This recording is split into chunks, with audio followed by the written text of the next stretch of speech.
ये चमत्कार कर दिखाया है हॉप्स रिहैब हेल्थ केयर के निर्देशक डॉक्टर नरेंद्र सिंह बुढ़ानिया ने। निःशक्त जनों की आशा का केंद्र है जयपुर का हॉप्स रिहैब हेल्थ केयर। क्या है इस पूरे मामले की कहानी, देखिए ये वीडियो।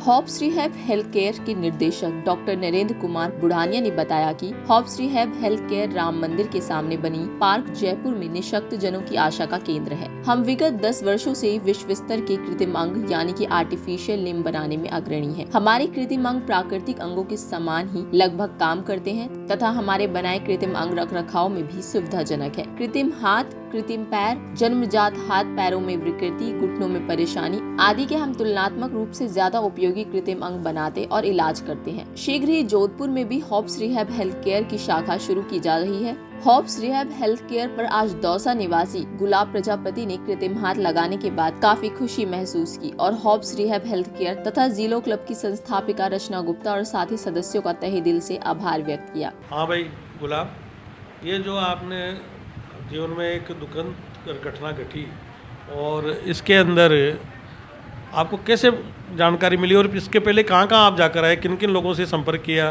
पूछा? मालवीय नगर क्या संस्था थी? एसओएमएस का ही अस्पताल था वहाँ। तो पाइप वाला हाथ लगता था, उसमें कम से कम 2.5-3 किलो वजन था, हाँ। पट्टे वाला। तो उसमें क्या हाथ में बहुत ज़्यादा दिक्कत आती थी, जो नहीं लगाई फिर।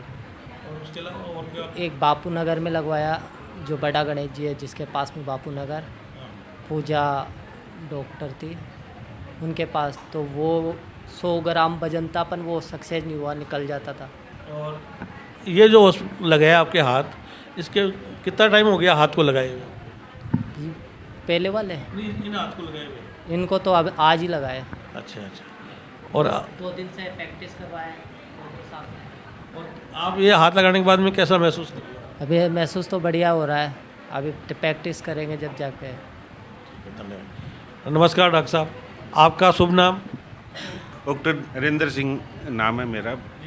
और यहाँ पे पिछले 10 सालों से आर्टिफिशियल लिम्ब का और जो मतलब छोटे बच्चे होते हैं कॉन्जेनाइटल डिसऑर्डर्स, स्पाइन का, घुटनों का, एडी का, इनका यहाँ पे इलाज होता है। डॉक्टर साहब, मैंने ये देखा है कि इसके दोनों हाथ पेशेंट के नहीं हैं और ये बड़ी दुखांतिका है कि एक आदमी के दोनों ही हाथ नहीं हो। और ये हाथ लगाने के बाद में इसका फंक्शनिंग हमने देखी है, अभी डिस्प्ले किया था, डेमोन्स्ट्रेशन किया था इसका। तो अभी तो काफ़ी इसमें अच्छा मतलब काम कर रहा है। जैसे आपने बताया कि 80% काम यह आदमी कर सकेगा। अब अगर इसके दोनों हाथ लग जाएंगे तो ये बहुत उसका जीवन आसान हो जाएगा।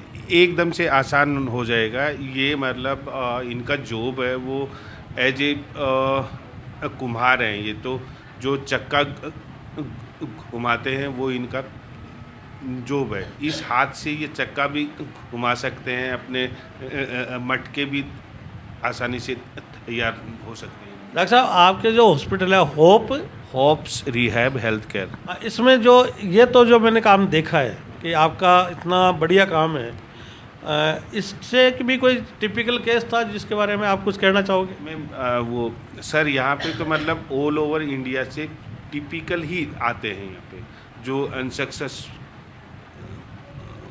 फूल होते हैं, जगह जगह एनजीओ में जा कर के आते हैं। आफ्टर देन वो अपने यहाँ पे आते हैं और वो सारे के सारे हैप्पी हैं अभी और सब अपना जॉब में। अच्छा, मैं हमारे दर्शकों को आपके माध्यम से कहना चाहता हूँ कि आप लोगों के जीवन में खुशियाँ लाते हो, तो इसमें एनजीओ जो हमारी 40 फिक्की, पीएचडी, राजस्थान चैम्बर, ऐसी कुछ संस्थाएं हैं, उनको भी आपने कभी आपके कार्य के बारे में बताया क्या जाकर के कि हम इस तरह का काम करते हैं और ऐसे लोग आते हैं तो उनकी मदद करनी चाहिए? या गवर्नमेंट को भी आपने कभी अपना कोई डेमोन्स्ट्रेशन दिया है या कोई उनको प्रपोजल दिया है क्या? हमने स्टेट गवर्नमेंट के अंदर ये प्रपोजल रखा था, तो उनका ये मतलब ऐसा कंसेप्ट है कि हम सारा का सारा जो दिव्यांग का जो अमाउंट आता है वो सारा एनजीओज को देते हैं। तो वो एनजीओ मतलब इस चीज़ को अपने आप देखेंगे। एनजीओ के अंदर आजकल आधुनिकता मतलब है नहीं, जो ओल्ड जो वो उसी पे आधारित है उसी जो, ढर्रे पे चल रहा है। हाँ बस उसी ढर्रे पे चल रहा है। तो आप क्या कहना चाहोगे हमारे दर्शकों का? मैं तो यही कहना चाहूँगा कि जो दिव्यांग का अमाउंट आता है तो हमारे जैसे जो हाईटेक हॉस्पिटल्स हैं इनको state government central government empanel में ले और यहाँ पे मतलब हर पेशेंट आसानी से इलाज करवाए। ये आयुष्मान में भी आना चाहिए, ये चिरंजीवी में भी आना चाहिए। धन्यवाद। और मैं धन्यवाद करूंगा हमारे मैडम का, रचना गुप्ता जी का, कि अपनी टीम के साथ आकर के इस गरीब बच्चे को, एक गरीब इंसान को आपने मदद करी है। इसके चेहरे पे जो खुशी लाई हो, इसके बच्चों के चेहरे पे खुशी लेकर आई हो।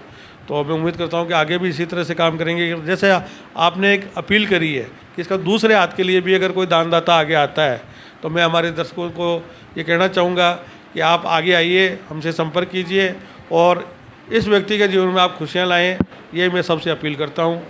धन्यवाद। आपका शुभ नाम? रचना गुप्ता। आप ये जीलो क्लब के बारे में बताइए। जीलो क्लब 5 साल से रन कर रहा है। इसमें हम ज़रूरतमंदों की सहायता करते हैं। जो भी ज़रूरतमंद आता है हम उनकी पूरी हेल्प करते हैं। अभी हमने दो पेशेंट के पहले पैर लगवाए घुटनों से और एक का पूरा पैर। इस बार इसके हाथ, दोनों हाथ कटे हुए, अभी ये एक हाथ ही लगवा पा रहे हैं और मैं चाहती हूँ कि इनका दूसरा हाथ भी, सबके कोऑपरेशन से इनका दूसरा हाथ भी लग सके। इतना हमारे पास फंड नहीं है कि हम दूसरा हाथ भी लगवाएं। हाँ मैडम, मैंने ये देखा है कि इसके पहले आप कैंसर पेशेंट्स के लिए, कैंसर के बच्चों के लिए भी काम करती हो। हाँ। इसके अलावा और भी कई समाज सेवा के काम करती हो। हाँ। तो वो क्या क्या काम है वो बताइए। बहुत सारे काम हैं जो हमने किए। औरतों को हमने रोजगार के लिए सिलाई मशीनें दिलवाई, आदमियों को, गरीब आदमियों को सब्जियों के ठेले दिलवाए, कैंसर पेशेंटों की 3 कैंसर पेशेंटों की हमने मदद की। महावीर कैंसर हॉस्पिटल में बच्चों की ख्वाहिशें पूरी की, कैंसर हॉस्पिटल में। हॉस्पिटलों में भी बहुत सारे डोनेशन दिए हैं, मशीनें ये सब दिए हैं। आप गरीब बच्चों को अगर को पढ़ना लिखना चाहता है और उसके पास पैसे नहीं है, जैसे कि अभी मैंने देखा है कि इनके भी 2 बच्चे हैं और इनको पढ़ाई लिखाई में बहुत ज़रूरत होती होगी, तो ऐसे बच्चों के लिए भी विचार हाँ, बिल्कुल। हम इन बच्चों के लिए भी हमने काम किया है। हमने कोरोना के बाद में हमारे क्लब ने 5 बच्चों को अडॉप्ट करके उनकी पूरी फीस डिपॉजिट करवाई है और कोई भी बच्चा आता है तो हम उनकी हेल्प करते हैं पढ़ने में भी। बहुत बहुत धन्यवाद आपका। और अब मैं चाहूँगा कि इनसे, गुलाब से भी हम इसके बारे में बातचीत करें। हाँ जी। आप ये बताइए कि ये किस तरह से तो आपका एक्सीडेंट हुआ है? लाइट से हुआ, लाइट से लाइट से हुआ। और इसको कितने साल हो गए आप? 11 साल हो गई। 11 साल हो गए। ये जो आपका हाथ लगा है, इसके बारे में जानकारी कहाँ से मिली आपको? ये आंटी जी रहते थे, वो कहते हैं। कौन आंटी, नाम क्या है उनका? अनीता सुनीता। कितना टाइम हो गया उस चीज़ को? महीनाभर हुआ है। वो इसी क्लब के मेंबर है। इसी क्लब के। हमें बताओ, हमें कैसे पता चलेगा? सुनीता मैडम ने बताई मेरे को, भाई फलानी जगह हाथ लगते हैं, है हमारे संस्था जो लगवाते हैं, तो उसकी वजह से। तो सुनीता मैडम को कैसे जानते हो आप? उनकी कॉलोनी में रहता हूँ मैं। यहाँ जयपुर में रहते हो आप? कौन सी जगह रहते हो? Green park Rajesh coach. Green park Rajesh coach. अच्छा, अब आप ये बताओ कि हाथ लगने के बाद में आप कैसा महसूस कर रहे हो? बढ़िया महसूस कर रहा हूँ। अच्छा, आपके कितने बेटे बेटी है? एक बेटा और एक बेटी। अच्छा, आप अपना जो अभी 10 साल से अपना घर खर्चा कैसे चलाते हो? बड़ी, दोनों हाथ रुके हुए हैं और बच्चों को पढ़ाते भी होंगे। बहुत दिक्कत आती है। आपका घर का मकान है या किराए का मकान? घर का है। यहाँ जयपुर। हाँ। नमस्कार मैडम, नमस्कार। आपका नाम? मेरा नाम अमृता गुप्ता है। आप इस जो हमारा जीलो क्लब है, इसके जो इतना अच्छा काम किया है, इसके बारे में क्या कहना चाहिए? देखिए, हम लोग यहाँ पर समय समय पर जो भी ज़रूरतमंद लोग होते हैं, हमारे क्लब में जो भी लोग बताते हैं एक दूसरे की हेल्प से कि इस व्यक्ति की ज़रूरत है, उसको है, तो हमारा क्लब उसके बारे में जानकारी इकट्ठा करके फिर उसकी पूरी मदद करने की कोशिश करता है। जितना भी हमारा फंड इकट्ठा होता है, हम कोशिश करते हैं उस व्यक्ति की पूरी से पूरी मदद की जाए। नमस्कार मैडम, आपका शुभ नाम? प्रियंका बेलानी। आप इस क्लब के बारे में कुछ जानकारी दीजिए। मैं 5 साल से ही हमारा क्लब चल रहा है और मैं शुरू से ही इस क्लब से जुड़ी हुई हूँ हमने 25 मेंबर्स से शुरुआत की थी और आज हम 150 मेंबर्स हैं इस क्लब में।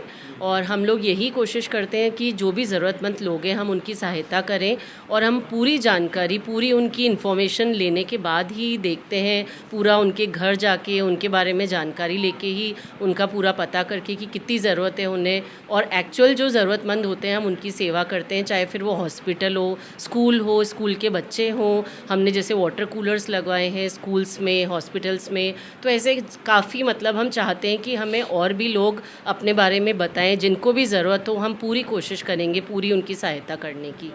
आप लोगों से ज़रूरतमंदों को मदद करने के लिए तत्पर रहती हो, तो इसके लिए क्या क्या तरीके अपनाती हो ताकि वो ज़्यादा से ज़्यादा लोग मिले, और हमारे दर्शकों को आप क्या करना चाहिए?